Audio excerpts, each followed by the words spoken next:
माझं गाव ढोलगरवाडी, तालुका चंदगड. पहिला फॉर्म भरला.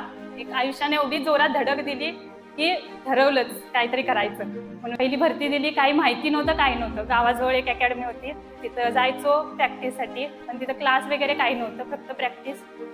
तिथं पहिली भरती दिली. ग्राउंडला 36 पडले आणि पेपर 51 पडले. काही नाही झालं तिथं. मग तिथंच आम्हाला गावाकडे समजलं की कोल्हापूरला जा, वाघरे पाटील फाउंडेशन काम होऊन जाईल. काही अनुभव नव्हता. मी महिन्याला 5-6 हजार तरी लागणार मुलींना तरी इथं राहायचं म्हटलं तर. थोडे दिवस काढले कसं नंतर काय समजत नव्हतं, काय करायचं.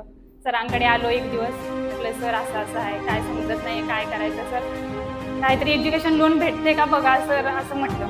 सर म्हटले की स्टडी रूमची फी भरू नकोस, काय करू नकोस, तुझा तू अभ्यास कर. काय तरी पण काय समजतच नव्हतं, काय पैसे मागणार तरी कसं सरांकडे. मग एका रेस्टॉरंटमध्ये काम घेतलं. संध्याकाळी 6 ते रात्री 12:30पर्यंत काम करायचो.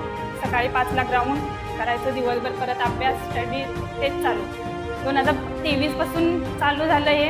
रायगडला 1 मार्कनं वेटिंग राहिलो. त्याच्यामध्ये एवढं खचलो की मला परत अभ्यास करायची इच्छाच नव्हती. सरांनी बोलवून बघितलं, सर येतो, पण यायचं काय झालंच नाही. मला द्यायचंच नाही भरती, कारण 1 मार्क मी एवढं प्रामाणिक केलेलो की देवाला मी खूप वाईट वाटलं तेव्हा की 1 मार्क काय झालं असतं, एवढं पडला असता तर माझं एवढं कष्ट होते, मला परत पैसे घालून कसं मी परत जाऊ, असं तसं चालू होतं. मग मुंबई चालकचा पेपर दिला आणि तिथं पण 2-3 मार्कनं वेटिंग राहिलो. काय करायचं समजत नव्हतं. आणि मेमध्ये माझं लग्न झालं. माझ्या मिस्टरांनी मला भरभरून पाठिंबा दिला. त्यांच्यासारखा माणूस, असं माझे वडील नाहीत खरं, त्यांनी माझ्या वडिलांपेक्षा वडिलांची जी उणी होती ती 1 वर्षाला अशी भरून काढली. तेव्हा मला इथं सरांनी शिकवलेलं सगळं डोक्यात फिट होतं. जम्बो बॅच केलेली, परत अजून एक बॅच केलेली.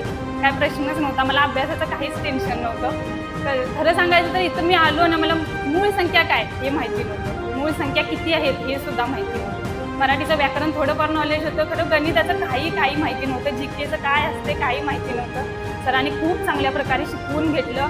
सरांमुळे माझे भावासारखे माझ्या पाठीमागे राहिले. तर यायचो, खूप रडायचो, ढसा सगळ्यांसमोर रडायचो. तर काय होणं फार गरजेचं आहे सर. खूप लोकांना उत्तरं द्यायची आहेत, खूप स्वाभिमान स्वतःचा असं जपायचं आहे, खूप करायचं आहे. आणि आज आहे मुंबई पोलीस सरांमुळे. इथं शिकून गेलेला प्रत्येक मुलगा प्रत्येक डोक्यात ठेवूनच जातोय, रिटर्न इथं चांगलं होतं. मला खूप विश्वास आहे. तर तुम्ही जे बसलाय ना, चांगलं रिटर्नला मार्क काढ. आणि जे तुम्ही किट घातलाय ना, वर्दीपेक्षा कमी नाही बरं ना. एकदा वाघरे पाटील फाउंडेशनचं किट चढवला की समजून जा, वर्दी येणार. फक्त सरांची प्रामाणिक राहा. सर सांगतात हे करू नका, ते करू नका, त्यांचं बरोबर आहे. काहींना राग येतो, कारण थोडं त्यांना नॉलेज वय कमी असल्यामुळे थोडं वाटतं, पण समजून घेणारे घेतात. सर बोलतात फोन बाजूला ठेव, खरोखर आहे. फोन सगळ्यांनी म्हणजे सरांच्या जे सांगतात तसं वागला तर एक ना एक दिवस वर्दी नक्की तुमच्या अंगावर असणार.